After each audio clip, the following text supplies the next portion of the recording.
That's ridiculous. Just to think that anyone who applies for the student loans gets given one, because they know that they're already putting you on the hook. They already know that when you finish working, it starts compounding. They don't care if you have a family, if you don't, whether you start paying it or not. Most people that go to a college graduate with a degree that they're never going to use. And that's why you see people going for a second degree or third degree or fourth one. You go study engineering, you end up as a nurse. Because you finish engineering, then you're like, this engineering is not cutting it.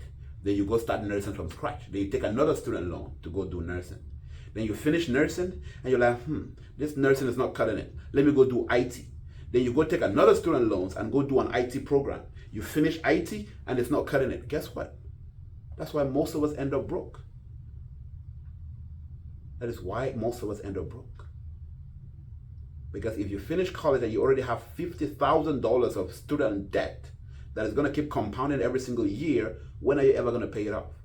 And that's why I talk to people that are already in their 70s and 80s and they're still paying student loans. They're still trying to catch up. Even the president of the United States, Obama, didn't pay off his student loans until he was in office. Think about that for a second. He had hundreds of thousands in student loans. He didn't get to pay it off until he was president. This is the debacle that is going on, the pandemic that is going on in the middle class.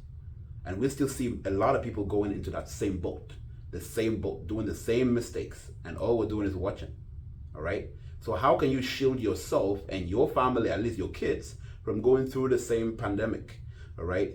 What account